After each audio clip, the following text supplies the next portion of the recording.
Network Entertainment. Meron namang ways how to double the chromosome number of a haploid plant para maging double haploid siya. Kasi ang significance niya sa plant breeding, yung double haploid, pure siya na genotype or ibig sabihin ba, parang pure breed siya na halaman. So kumbaga sa aso, kung meron kang pure breed na Shih Tzu, tapos meron kang pure breed na Dachshund. So 'pag pinag-cross mo yung dalawang yun, na pure parehas yung breeds nila, 100% sure ka na magkakamukha yung susunod na generation or yung anak nila. Which is the same with plants. And very critical yun especially sa crop production kasi yung farmers natin gusto nila magkakamukha yung itsura nung halaman na tinatanim nila. Kasi 'pag nagkaiba-iba yung itsura nung halaman na tinatanim nila, magkakaiba yung itsura nung harvest. Sa tuwing nagbabasa kayo ng mga research papers, nagtataka din ba kayo kung paano ito naisipan gawin ng mga researchers? Paano nila na-transform ang idea nila para maging isang actual na research project? Saan sila kumuha ng funding para magawa to? Paano nila nalaman na ang results nila ay pwede na nilang ipasa for publication? Dito sa Behind the Science podcast ay kakausapin natin ang ating mga Pinoy scientists para ibahagi hindi lang ang mga resulta ng kanilang pag-aaral kundi pati na rin ang mga behind the scenes or behind the science stories nito. Simula sa kung paano nila ito naisipan gawin hanggang sa na-publish na nila ito. So this podcast is in partnership with the UP Resilience Institute, the Philippine Agricultural Scientist, the Philippine Journal of Fisheries, and SciEngJ.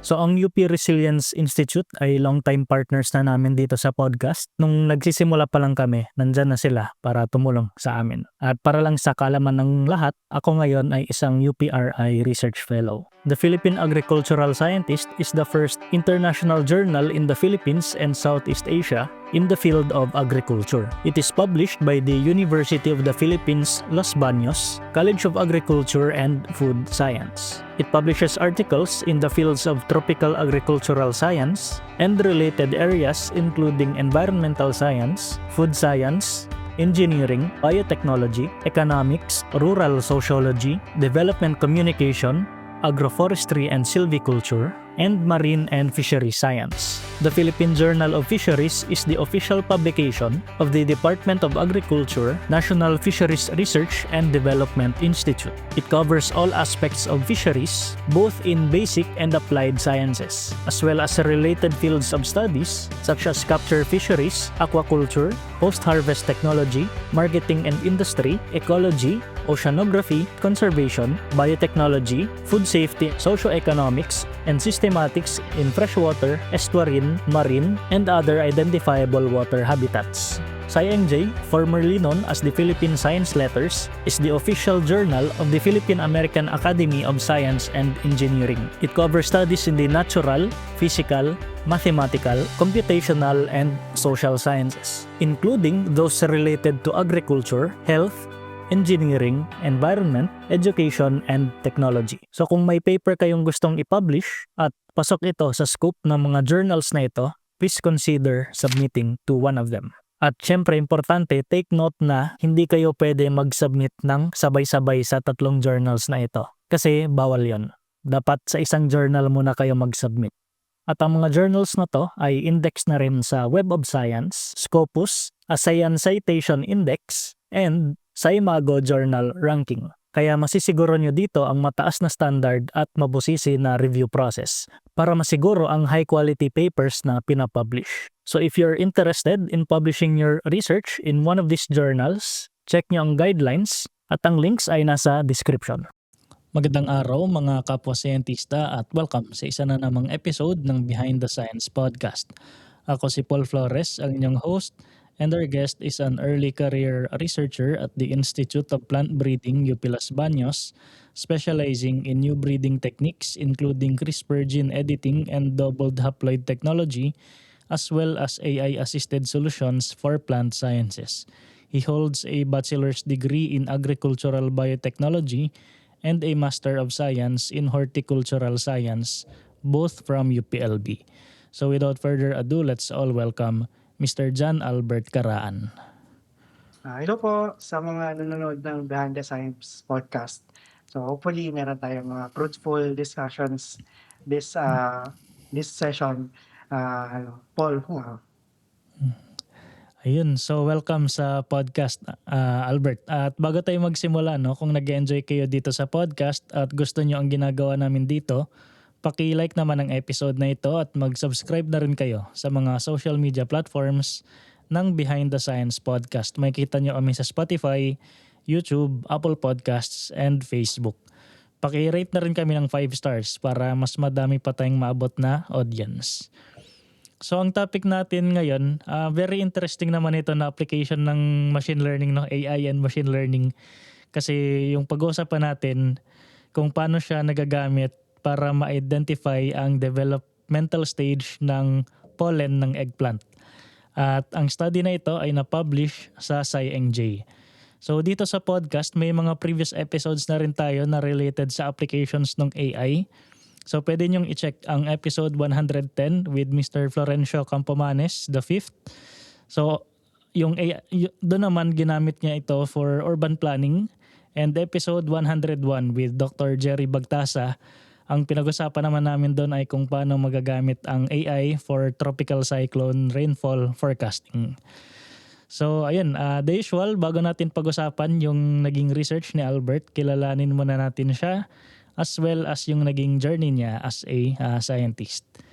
So Albert, kwentuhan mo naman kami nung kung tungkol saan ba itong kurso mo, ano yung agricultural biotechnology at bakit ito ang napili mong kurso nung college? okay. So yung Agricultural Biotechnology Program ng UPLB, actually, I think this is the only agricultural biotechnology program in the whole Philippines as of now. Kadalasan mga biotechnology or BS in molecular biology, siguro may gano'n. But specifically for agriculture, yung Agricultural Biotechnology Program ng UPLB, ito lang yung kaisa-isang program na sa UPLB lang siya offer. So yun, probably marami sa mga nakikinig sa atin dito ngayon, yung aware naman siguro na UPLB is really known for agriculture. So I think kaya nagkaroon ng niche area for biotechnology na agriculture sa UPLB is precisely because yung UPLB yung Center of Excellence, isa sa mga Center of Excellence ng agriculture sa bansa. So yun, so basically meron kaming mga inaaral na iba't ibang aspeto ng agriculture na merong application ng biotechnology. So merong crop biotechnology or yung sa halaman. Meron din namang crop protection biotechnology. So ito yung mga tungkol naman sa sakit ng halaman at saka peste. Then meron ding food biotechnology. So dito naman yung mga fermentation, mga iba-ibang ah, applications ng biotechnology sa food processing, ganun. Tapos lastly is yung animal biotechnology. So dito naman yung mga related sa kung paano i-apply din yung biotechnology to improve yung quality or kumbaga para magkaroon ng value addition dun sa animal products or makatulong din, for example, sa breeding ng new animals, sa halaman, ganyan din sa biotechnology, ginagamit din siya to help improve qualities ng halaman. So, ayun, yung story behind kung paano ako naging BS Agricultural Biotechnology student, actually medyo mahaba kung okey Sige lang. lang. So, nung nung magka-college ako, actually wala akong idea kung ano yung gusto ko na course. So, pero nung high school ako, lagi kaming nasa UPLB kasi taga Calamba, Laguna lang naman ako. So, every time meron kaming mga high school project na may kinalaman sa film showing, ganyan. So, kunwari yung film showing namin about Florante at Laura, yung about Loli Tangere, tsaka El Filibusterismo. So, kadalasan dito namin sa UPLB shoot kasi parang halos dalawang sakay lang kami from our school dito sa sa Calamba. So yun, parang dun pa lang, high school pa lang na-encourage na ako talaga na mag-pursue ng, ah, ng degree sa UPLB. Sabi ko, parang mas important sa'kin yung campus or yung university than the course. So, sabi ko kahit ano basta UPLB okey lang. And then ayun, sa kasamang palad hindi ako nag-qualify. As in, wala rin ako dun sa list ng pumasa, talaga na-UPCA. So, marami kasi siguro talagang may gusto sa UPLB. And ang nangyari is nag-waitlist ako, nagpa-waitlist na lang ako. Ah, So, so nung nag-apply ka ng UPCAT, agricultural biotechnology na yung ah, kinuha mo or iba pa? hindi actually ano, mas ang kinuha ko dun ay engineering, civil engineering kasi gusto ko talaga maging engineer sana. So, nung tatay ko kasi, I think nasa line of work ng tatay ko is mechanical engineering pero maybe iba yung tinapos niya nung college. Hindi ko lang exactly sure kung ano yung tinapos niya ng college, but yung line of work niya is mechanical engineering. Tapos may kuya din ako, ECE naman, Electronics and Communications Engineering. So, parang na-inspire din ako na gusto ko, college ako, gusto mag-engineering din. And then, ayun, so hindi ako nakapasa kasi quota course din siya, I think. Anywhere in Ah, UP campus quota course siya, so konti lang talaga yung kinukuha dun na mga students kasi limited din yung slots.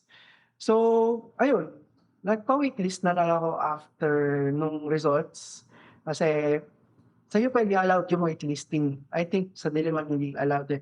So, sa UPLB nagpa-waitlist ako, then nilagay ko yung parang pasok dun sa nakuha kong UPG.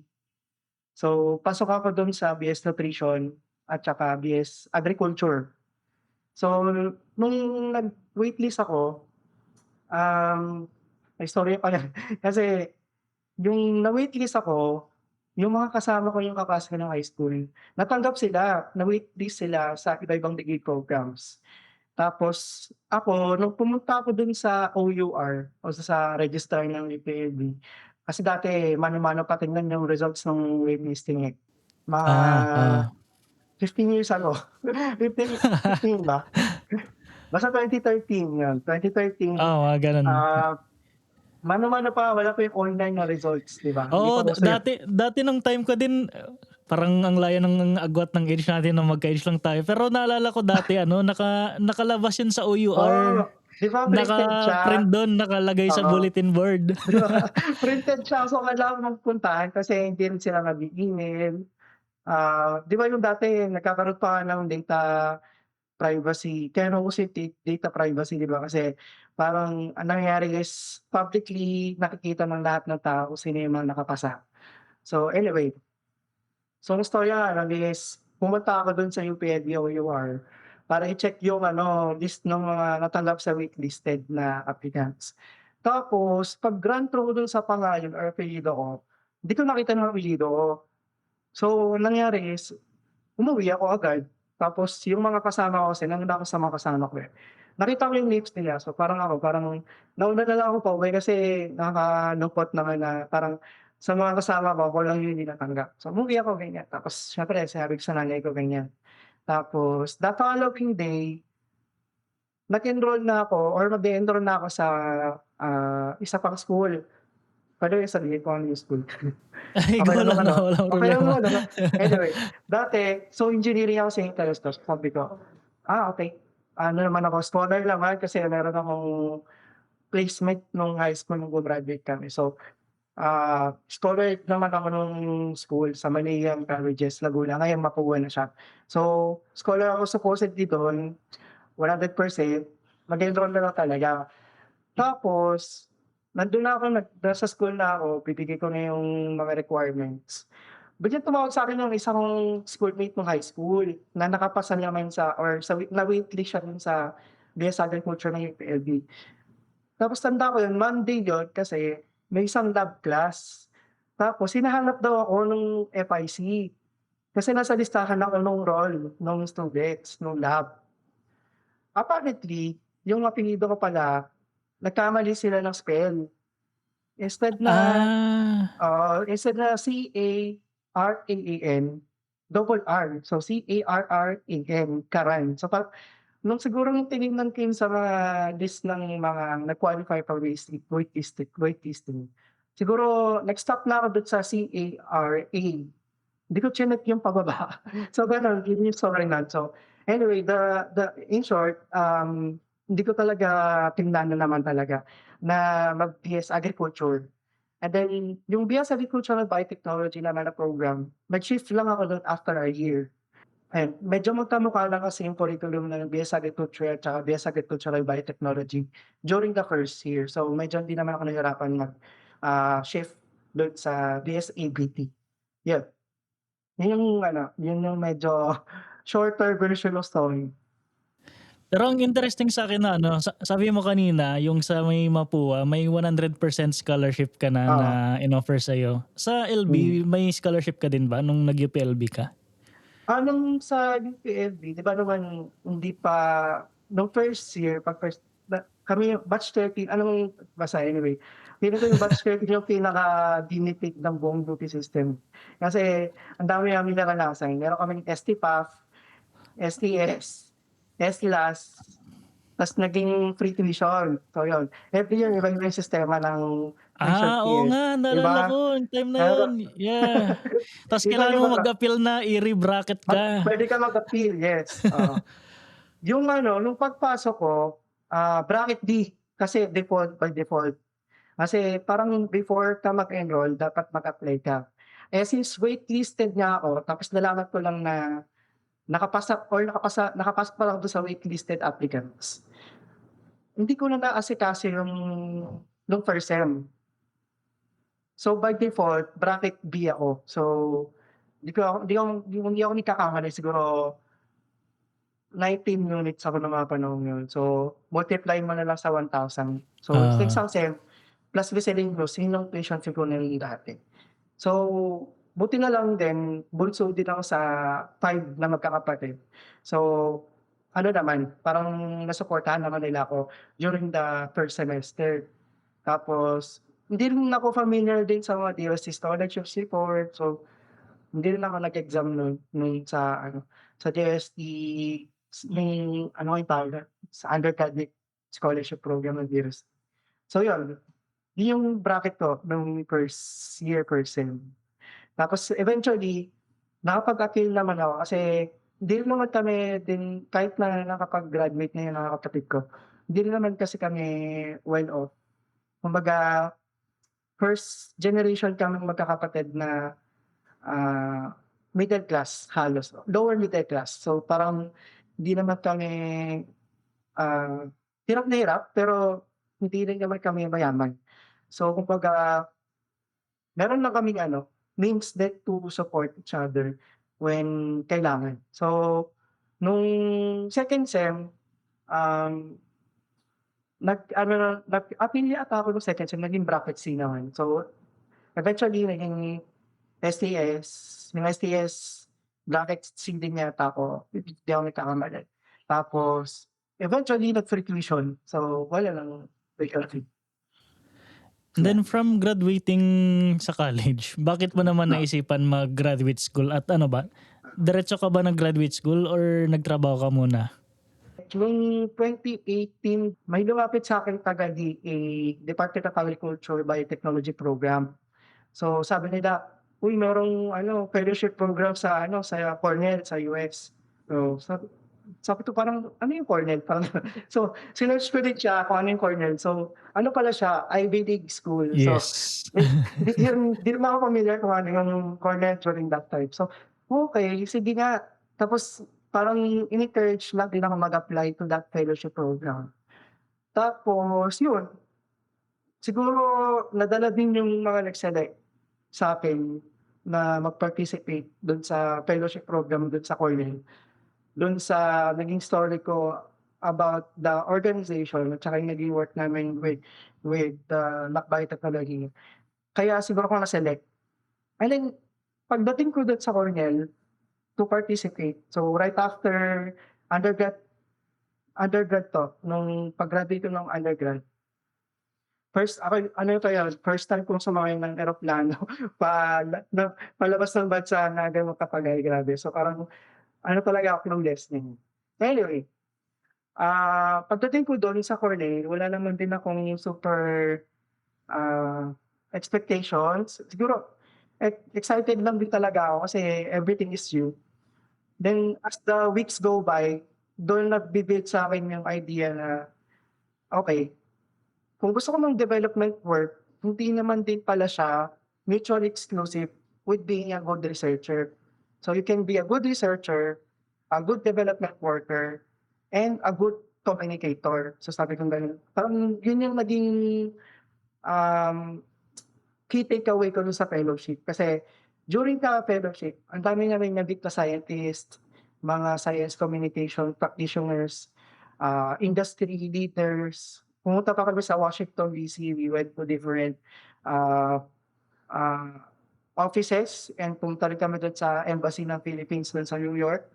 So, ayun parang dun ko napagtanto na parang, okey, these things na gusto kong gawin or I was inspired to do are not mutually exclusive with each other. So pagbalik ko ng Pilipinas, na siguro 1 month muna ako na pahinga, join na kung ano-ano na mga activities na kung saan-saan meron. And then nagkaroon ng opportunity, nagkaroon ng opening dito sa UPLB. Ito yung actually, yung institute kung nasaan ako ngayon is the only institute na pinag-stayan ko fro since 7 years ago. So, nandito yung coursework ko, naging University Research Associate ako nung pagkabalik ko ng US. And then ayun, tuloy-tuloy na. Yung naging boss ko, in-encourage din niya akong mag-graduate school after ASEM ng pagiging RA ko sa kanya kasi oo, siguro ano niya yun, parang yun yung mechanism niya to encourage more, students or parang encourage parang multiplier effect siya, eh, di ba? Kapag naging RA na ako dun sa project, tapos naging estudyante ako nung project, ang mangyayari is magha-hire ulit ng bago, oo, isi-school na rin yung wino-work ko 'to, tapos makakapag-hire pa ng additional manpower. So, parang multiplier effect siya na, okey, sige encourage lang kita na siguro gano'n yung way of thinking niya na kaya niya ako pinag-masters. Pero wala rin naman akong hindi rin ako gano'n ano, um, ka-sure noong mga panahong yun na mag-masters. And especially wala man nakakaalam na magpa-pandemic. So ang nangyari, 2019 nag-enroll ako ng masters, supposedly 2 years lang yun. Tapos wala naman akong scholarship, first year ko wala akong scholarship. So 9 units ako nun, wala akong scholarship, pero pinasuweldo ako nung project namin, 10,000 per month para lang masabing ano, meron akong scholarship. So, enough na siguro yun nung mga panahon na yun to pay for apartment, for basic goods or necessities, gano'n. And then eventually after 1 sem, ang goal ko lang talaga ng first sem ko ng grad school is pataasin yung grade ko kasi may mga scholarship opportunities naman. So dun pumasok yung DOST, first time ko nag-install yung DOST nung masters. Tapos lateral entry pa yung nangyari sa'kin kasi lahat ng subjects na kinuha ko ng first sem, na-credit dun sa program ko for the scholarship. So, naging lateral entry yung kinalabasan ng scholarship ko. So, yung scholarship, ito ay sobrang bago din nga nung mga time na yun. Ito yung Graduate Research Education, ah, Assistantship for Technology Program or DOST Picard Grade Program. So, grade scholar ako. So, Iba pa 'to may sa ano, yung ASD oo, HRDP? yes. Bago 'to. So, yung grade naman, so kwento ko lang din on behalf of the grade program. Pero po sa mga ninang namin at saka ninang sa grade program ng DOST Picard. So, yung grade program naman, nagawa siya kasi merong, na-observe yung mga taga-SEI yata, hindi ko sure kung sino yung naka-observe. Pero na-observe nila na parang kahit may scholarship, hindi pa rin naka-graduate on time yung mga student. Ah, yeah. Hmm, Bukod pa rin sa issue ng delayed lagi yung stipend, which yes. is Hanggang ngayon naman yata gano'n pa rin, eh. gano'n pa rin. So, naging nagkaroon ng break dahil sa mga problems na yun. So, una is naging delay, walang research topic na automatic kapag naging SEI scholar ka under the AST/HRDP.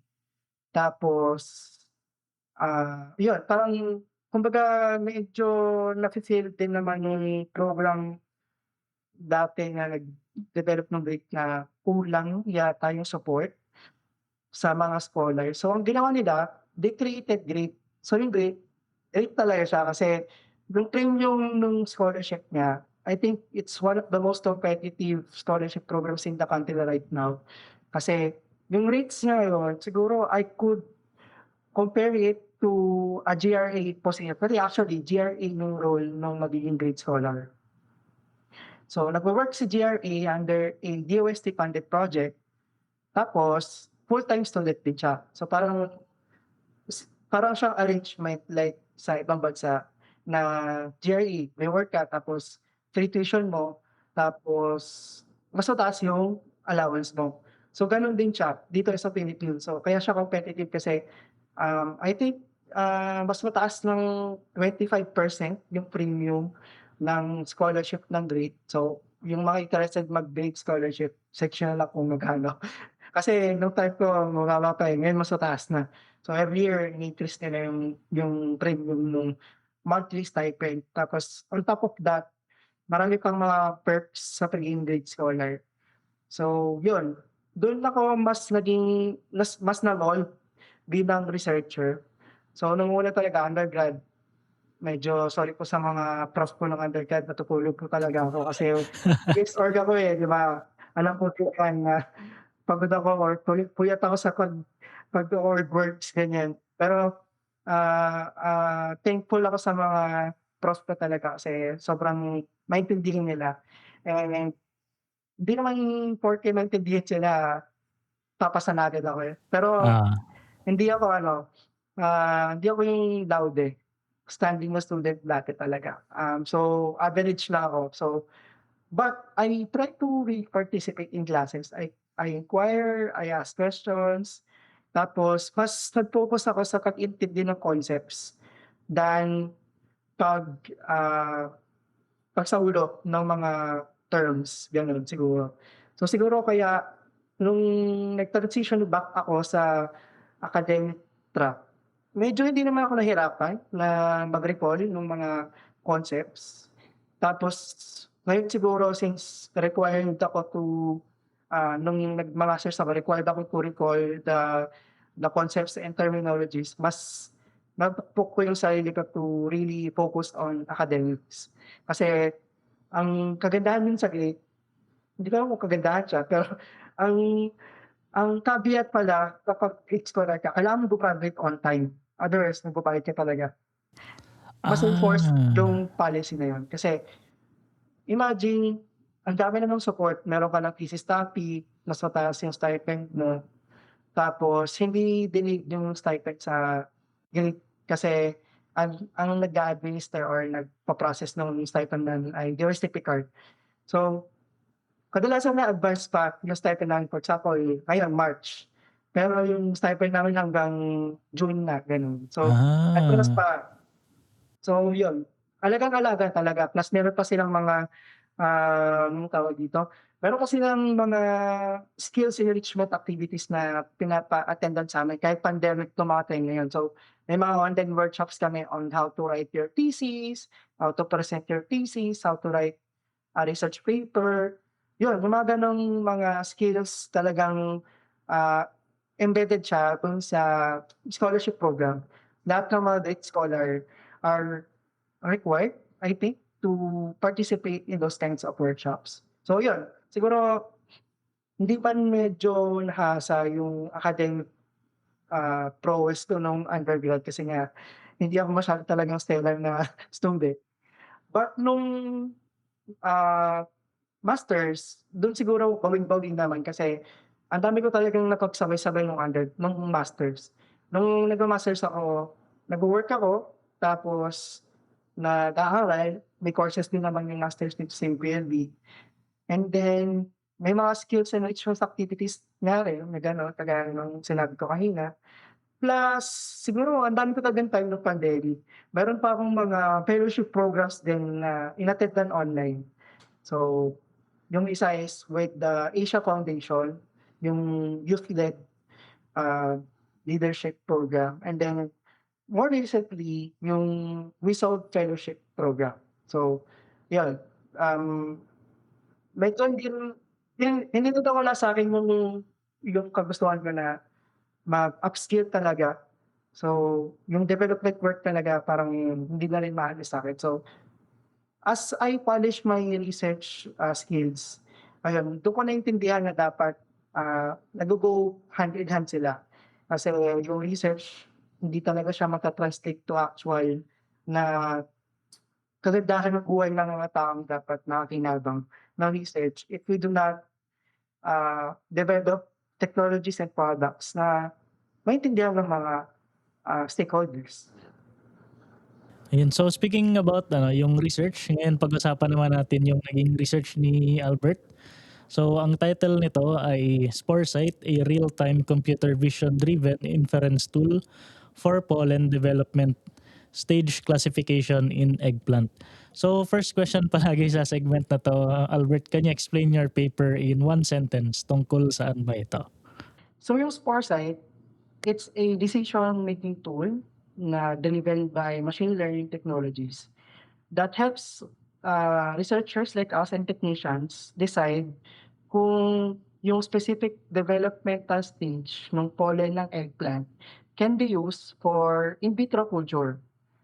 So yun, in short or in Filipino, ano lang talaga siya, parang decision making tool or parang yun yung nagsasabi sa'min kung, oh, puwede 'tong stage na 'to nung pollen na gamitin for untied culture or isolated microscope culture. So yung gano'n nga ano. So yun siya in one sentence. Kung umabot kayo sa puntong ito, alam kong nag-e-enjoy kayo sa kwentuhan natin kasama ang ating mga Pinoy scientists. Kaya pasensya na kung naistorbo ko kayo. Gusto ko lang ipaalam na mayroon na tayong Patreon kung gusto nyo mag-enjoy ng mga exclusive benefits at syempre supportahan din ang Behind the Science podcast financially. $5 per month lang siya at kung gusto nyo i-avail ang subscription na ito, punta lang kayo sa www.patreon.com/btspodcastph. Gusto ko lang din siguro may paki-expound bakit ba important na alamin yung development stage nung Ah, pollen ng eggplant at bakit eggplant? okey, sige. Medyo lecture dito siya. So, kasi gano'n din ako kapag may nagtatanong sa'kin, "Bakit mo kailangan gawin niya ito?" Ah, So, yung ano talaga siya, part siya ng bigger project. So, yun yung din yung kagandahan din sa GREAT Scholarship Program.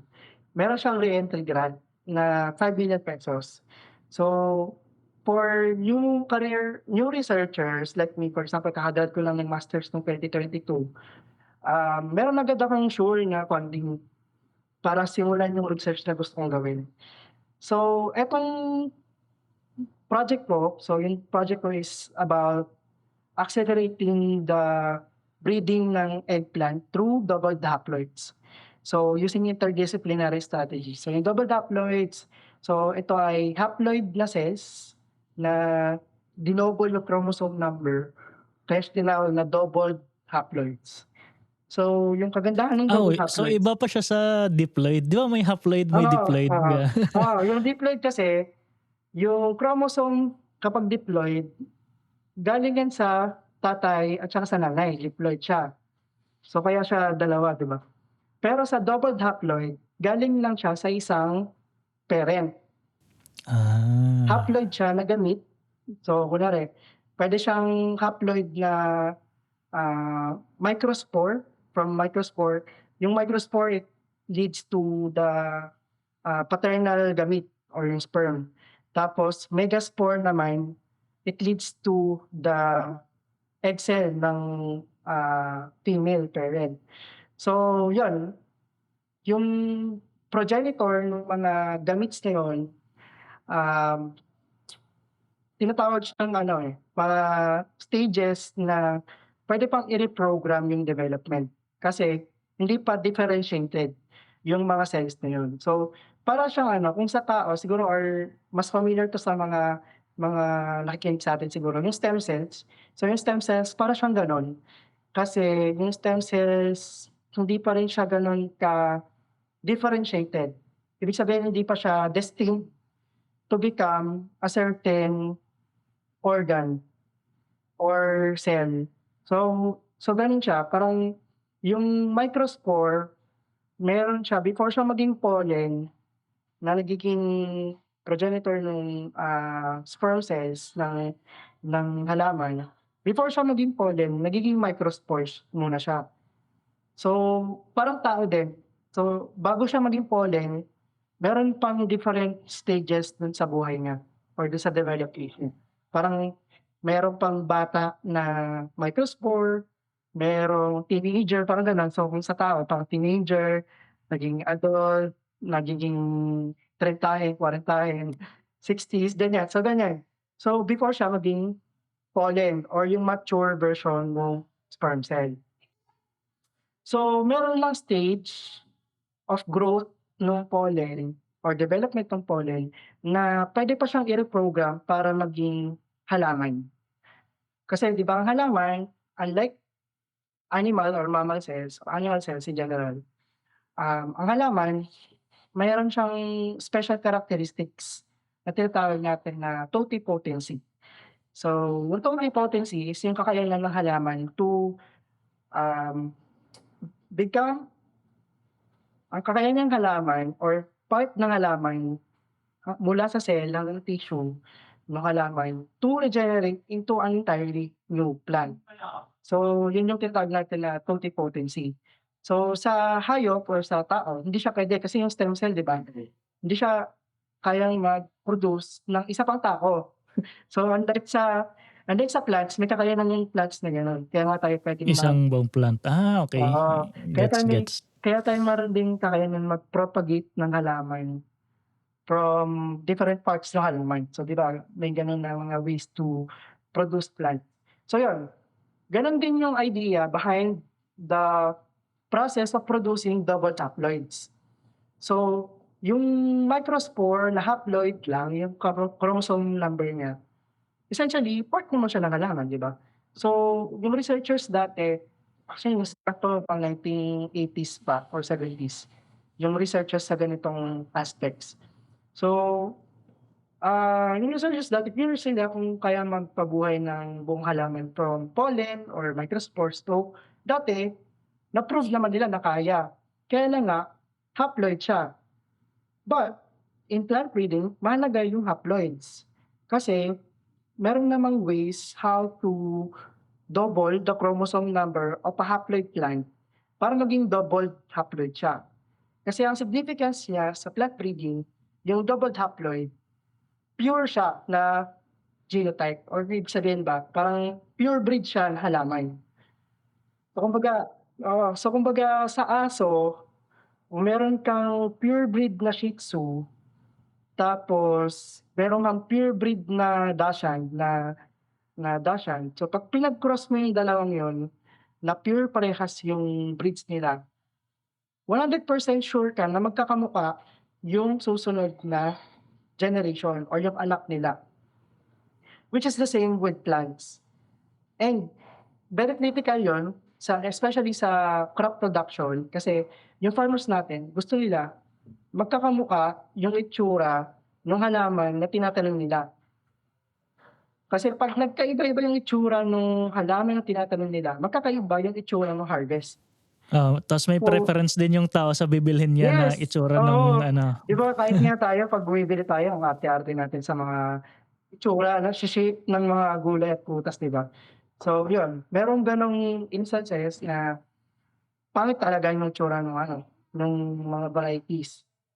So, ang nangyayari, so we have to find a way how to develop, breeding lines, breeding materials for plants na sure tayo na meron tayong, varieties na made-develop na ano din, magkakamukha din. So gano'n, yung itsura nung next generation kapag, pinaghalo mo sila. Kasi sa black breeding, yung, ah, capability to predict yung, ah, genotype nung next generation, it is very important. Kasi, magagawa lang natin yun kapag ano, kapag alam natin yung characteristics nung parent materials na ginamit natin to breed. So, super important nun na kailangan pure yung varieties or yung breeding lines na gagamitin natin sa pagpapalahi ng halaman.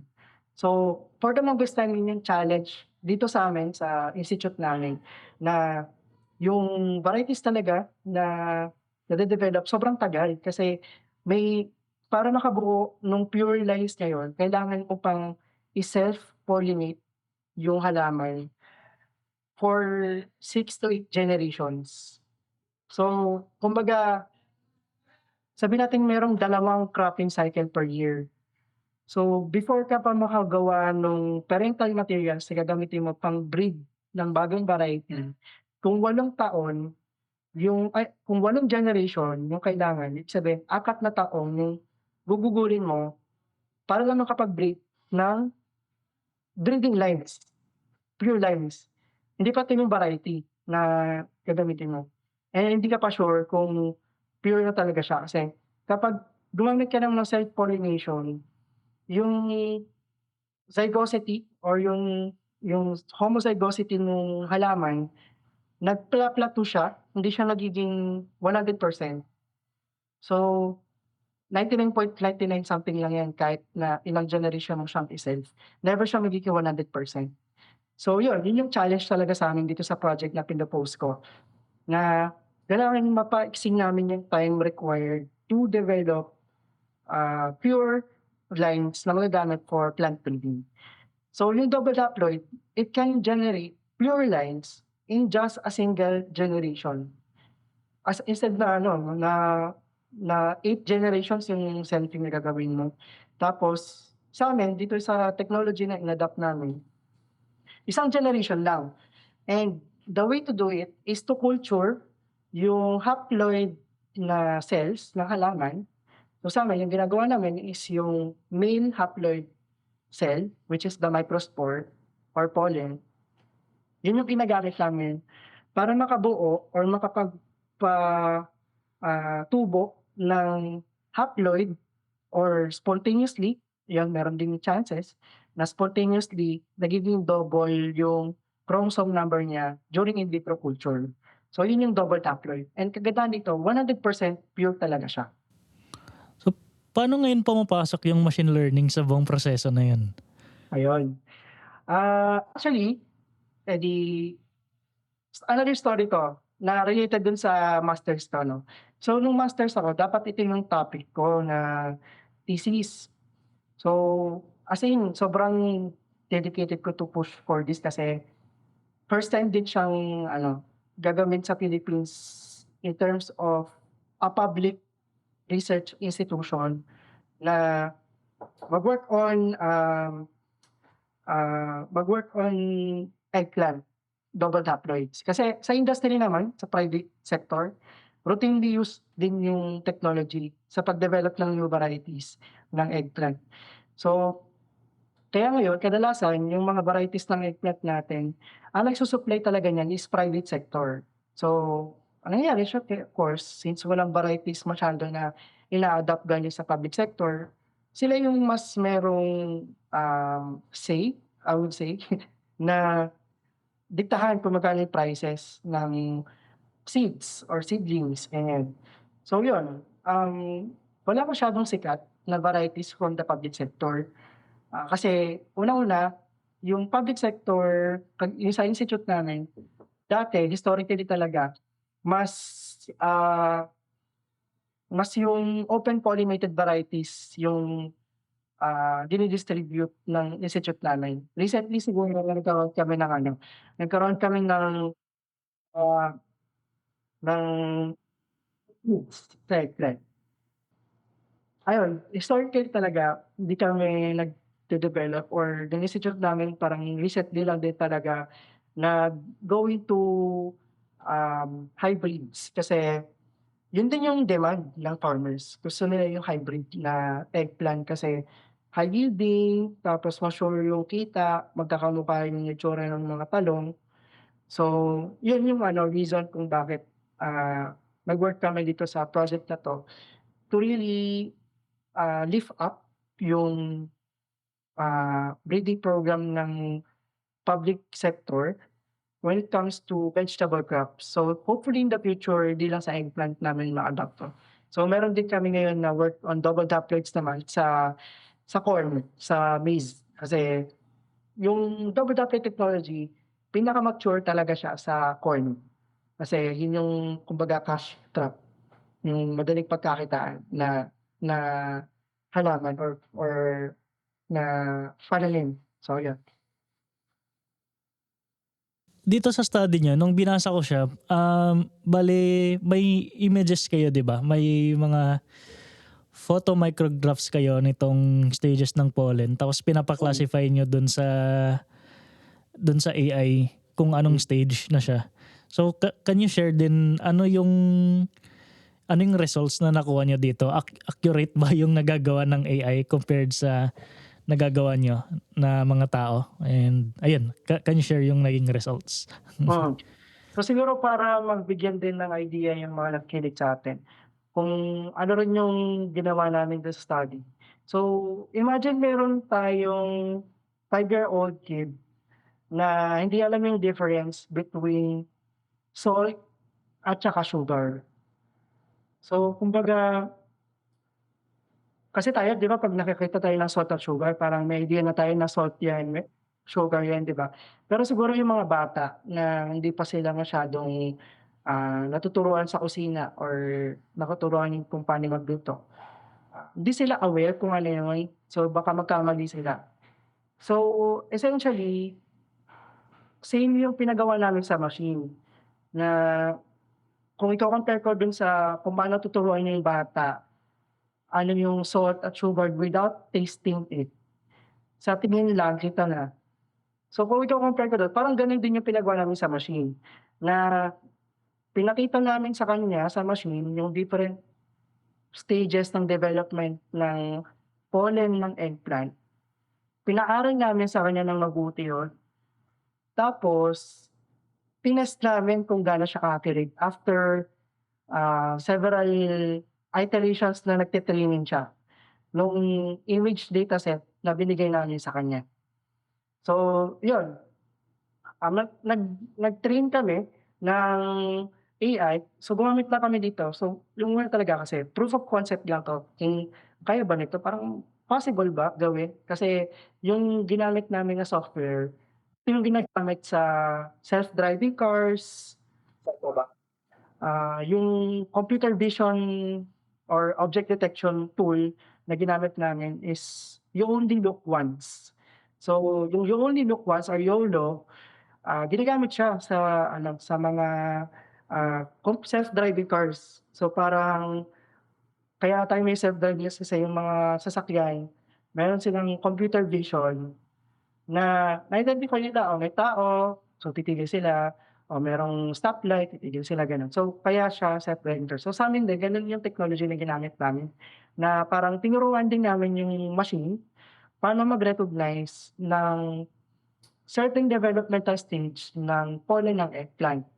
So, dun sa'min meron kaming ina-identify na 7 na established na stages of development ng pollen. So, yung 7 classes na yun, nagkaroon kami ng unique instances of those classes. Tapos, yun yung ginamit namin pang-train nung machine. So, in total yata kung di ako nagkakamali, 3,749 na, ah, hindi. Yun yung may label ng 7 classes. Yes, individually namin siyang binox-box na ganyan gamit yung isa pang software na tinatawag na label image. So yun naman yung pang para siyang drag and drop na software na ibo-box namin yung isang cell. Itong cell na 'to, let's say young microspore, yung ano niya, yung stage niya gano'n. So gano'n, 3,749 times gano'n siya ginawa. Tapos, yun, yun ang ginamit namin to feed do'n sa pag-train ng AI model namin. Tapos eventually we tested or evaluated yung accuracy ng AI. So yung proof of concept namin umabot lang siya ng 60+% na MAP or yung accuracy niya. So for a prototype, I think that's good enough kasi yung threshold naman is 50% kadalasan. So, Ah. so In in a way, we were able to successfully develop a machine that was able to somehow accurately, identify yung developmental stages ng eggplant and more importantly, kaya mababa yung ano niya, yung accuracy niya kasi merong mga, stages na nag-o-overlap. Yung kumbaga magkakamukha masyado yung itsura, Gets, oo. gets. So kahit yung machine nalilito, So hindi siya very distinct nga na this yes, stage from for oo. example stage 1 to 2 meron ka pang mako-consider na 1.5 Yes, parang gano'n, oo, dun parang siya gano'n. So, nalilito. nalilito siya. Gets. So, dun sa picture namin meron din kaming tinatawag na, ah, ano nga yun, may curve kami dun na pinapakita niya naman kung ano yung stages na confident siya at saka hindi siya confident. Yun yung kagandahan nung ano, nung, nung dinevelop namin na machine. Honest naman siya na 'pag sinabi niya na ganitong percent lang siya sure, gano'n talaga siyang percent sure. Tapos 'pag sinabi niya na ganitong percent siya unsure, talagang unsure siya na yun yung stage na tama. Ayun, so sa'min naman, sa work namin, kailangan lang naman namin ma-identify kung ano yung, class group na puwedeng pang culture, puwedeng pang isolated microspore culture. So yun lang, dalawa lang. So kumbaga, regardless kung nalilito siya doon sa magkakatabi na stages, meron kasi kaming window ng developmental stages ng microspores and pollen na inducible pa siya to be reprogrammed to develop into an entire plant. Yung question ko siguro dun, na-try nyo ba na ano, imbes na 7 classes parang i-reduce niyo siya kasi yung goal niyo naman hindi i-differentiate yung 7 classes na yun kundi parang yun nga yung sinabi mo na 2. Oo. So why not 2 classes lang yung ginawa niyo? Actually yun na yung ano, so itong publication namin na 'to, ito yung beta version ng mga application. Tapos ngayon meron kaming graduate student, you know, shout out Mark. Meron ng meron akong graduate student ngayon na nagwo-work dun sa improvement nung, ah, machine namin. So ngayon ganun na yung gagawin namin, dalawa na lang yung groups nung microspores na sasabihin niyo na lang na ito yung group na puwede mong pang culture, ito yung group na puwede mong pang isolated microspore culture. So aside from that, dun sa modification na yun, dinadagdagan din namin yung dataset. Ah, Kasi 'di ba gano'n naman talaga, kapag dadagdagan yung dataset, ngayon nasa I think 18,000 yung, individual na cells na annotate namin, yun yung tawag, na-annotate namin. So, tumataas yung accuracy ngayon, I think nasa 75 na. So, gano'n naman talaga yung AI, 'di ba? Like yung nag-start yung generative AI era, 'di ba? Nung una hindi siya accurate talaga, may hallucinations din siya, 'di ba? So, ngayon as we expand our dataset, mas nag-i-improve din yung accuracy nung machine namin. So yun, tuloy-tuloy lang naman kami. So, not because we have already published the journal is stop na rin yung development. So, hindi naman gano'n kasi constantly kailangan naming gamitin yung machine. So, yun din parang yung mga kinukuha namin na pictures, ginagamit din namin siya for ano, for training. yung next question ko dun siguro, kasi 'di ba sabi mo sinimulan niyo kasi kasi siya with the supervised classification 'di ba na may 7 classes. So curious din ako, ano yung results kung subukan niyo lang yung ano unsupervised, na hayaan niyo lang yung AI na siya Ah, yung mag-classify kung ilan oo. yung nakikita niya? Ayan, so yun, actually, With regards to the unsupervised learning ng machine, di namin tinry. Kasi meron ng established na developmental stages talaga. So, Okay, gets. yung pollen or microspores ng eggplant. So, sa'min parang although it's nice to do it, parang for us hindi siya yung primary na goal. Kasi I think that would also require higher computing power na mga machines or computers. Kasi yung sa'min ginamit lang namin na pang-train dito, ano lang yung ROG computer, yung Republic of Gamers, sa pang-gaming ganyan. Yun lang yung ginamit namin kasi yun yung available na procure dati dun sa project namin. So yun, yun yung ginamit pang-train nung prototype. Uy, Tapos ASUS ROG kung nakikinig kayo Asus, baka naman baka naman, pa-sponsor. ang dami ko nagchi-chicken dito, 'no. Ayun, so Asus ROG talaga yung ginamit ni Sir Val. Hello Sir Val, shoutout sa'yo. So yun, may collaborator din kami. Ever since nung nagwo-work ako sa Institute of Plant Breeding since 2019, kasama na namin si Sir Val. So nung nagka-project din ako, tinap ko din siya as a study leader ng project ko para ayun, ma-incorporate din niya yung in silico na mga methods do'n sa pag-develop namin ng double haploid drives. Ayun, so siguro ano lang, to end yung segment na 'to and just to emphasize, will AI take over yung trabaho niyo as scientist or hindi naman? Hindi naman. So eto, actually kahapon meron kaming, may tinatawag kaming Friday Journal Club yung mga labmates ko. So during that session, ang topic nung RA na nag-present sa'min is automation. So essentially related sa AI ganyan. So kailangan thoughtful yung automation kasi the newer technology should not replace humans. But newer technology like AI should unlock new opportunities for us to research. Kasi yung dati na ginagawa natin manually, pwede natin i-automate. Like for example, itong sa ginawa namin sa spore site. So instead na mano-mano namin individually, every time we culture, manually namin titingnan. Kailangan maging expert muna kami dun sa itsura ng mga developmental stages. So, kailangan instead na gano'n yung gawin namin, i-feed na lang namin yung slide nung microscope, slide nung, pollen dun sa microscope, tapos magkakaroon na ng live feed dun sa, monitor namin. Tapos sasabihin nung monitor, "Oh, ayan mas marami yung cells na matanda na or mas marami yung cells na sobrang bata. So, ito yung para dito yan sa ganitong klaseng culture." So, gano'n.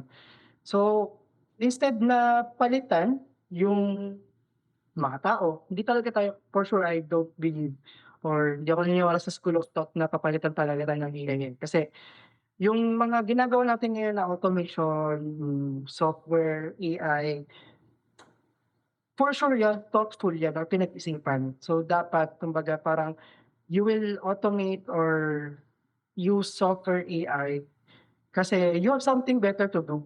Parang you can do other things na mas importante. So kaya ka nag-a-AI or automate, yun nga, para ma-free up yung time mo essentially. Oo. Hmm. And then ayun, since nakakaisang oras na rin naman na tayo, before we end, Albert, ano yung mga ma-advice mo sa mga aspiring researchers? Ako to be honest, ang pinaka ma-advice ko talaga dun sa mga gustong mag-research 'no, dapat i-develop natin yung critical thinking natin. And yung critical thinking I think hindi siya makukuha lang sa textbook, sa pagbabasa, pagsasaulo. So, mas madalas nade-develop natin yung critical thinking natin when we ask important questions.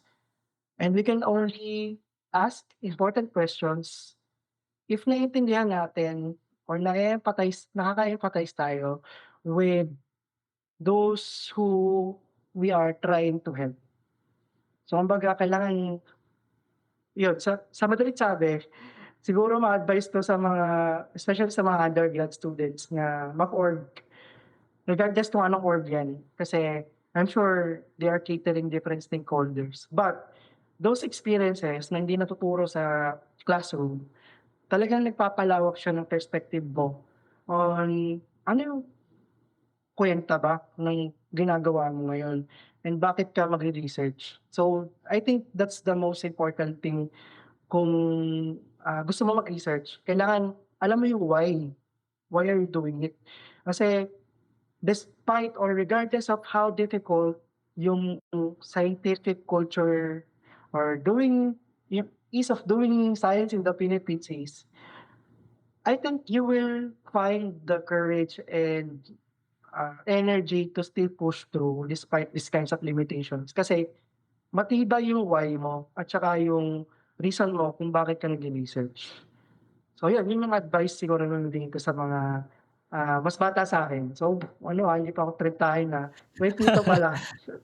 Pero yes, especially sa mga mas bata sa'kin kasi madali talaga kaming ma-discourage, 'di ba? Tayong madali tayong ma-discourage, 'di ba? Kasi everytime mayroong mga failures. But ayun, palagi lang dapat ano, push forward and try to, take each problem one at a time para hindi naman siya overwhelming. Kasi meron akong instance din na muntik akong ma-burnout. So parang yun, kailangan meron ding intentional pause every time you encounter yung mga ano, mga challenging situations. So hinga mo ng malalim tapos laban ulit, ganun lang siya. And last question, do you have anything to promote? Ayun, so wala naman ako masyadong ipo-promote kasi ano, wala naman akong sponsors. Pero pero ano, shoutout na lang 'no. So, sa mga interested din mag-work dun sa laboratory namin, we are welcoming, students from different universities. So, yung institute din namin is also welcoming to interns from high schools, colleges. So, if you are interested, just look for the Facebook page of the Institute of Plant Breeding, CAPS UPLB. So, dapat yung official page siya kasi ang daming ano, eh, ang dami yatang pages ng, institute namin. So, anyway yun. So, if Fake you're interested, pages? May oo, mga gumagawa ng oo fake kasi pages. nagpe-pretend silang Institute of Plant Breeding ta's nagbebenta sila ng plants. So Meron paano akong nila budol. malalaman yung official page niyo? Yung official page namin, hindi nagbebenta, essentially. Kasi kasi yung institute naman namin, research institute siya, tapos bukod pa or separate din yung nagbebenta na Hmm, foundation. So meron kaming National Seed Foundation. So yun yung nagbebenta, hindi yung Institute of Plant Breeding. So 'pag may nakita kayong Institute of Plant Breeding, tapos nagbebenta ng halaman, tapos nag-feature ng mga national scientists kasi sa institute namin meron kaming ilang national scientist. So, hmm. andiyan dun sa lab na kung saan ako nagwo-work ngayon, si Doctor Dolores Ramirez, National Scientist Dolores Ramirez. Tapos nandito rin sa'min si National Scientist Emil Q. Javier. So, shoutout po sa mga Lodi Cakes namin diyan sa sa UPLB. So, ayun. So, if you are really interested din nga po or yung mga nakikinig sa'tin kung interested, malaman pa yung mga ginagawa namin sa lab, so we can just look for our Facebook page sa Institute of Plant Breeding or we can check yung personal ko na ResearchGate profile or seed or maybe you can just swoop in a friend request para makita niyo yung occasional rants ko din. Ayun, so I guess hanggang dito na lang muna tayo. Maraming salamat kay Albert sa pagpapa-unlock ng aming imbitasyon. At maraming salamat sa lahat ng Thank you nakinig so at nanood. See you everyone next week. Madami pa tayong pag-uusapan na research na ginagawa ng ating mga Pinoy scientists. The opinions of podcast creators, hosts, and guests are not necessarily reflective of the official stance of the Pod Network Entertainment, its hosts, or other network programs. The content created by the people behind the podcast is personal and not meant to harm any religion, ethnicity, group, organization, company, or individual.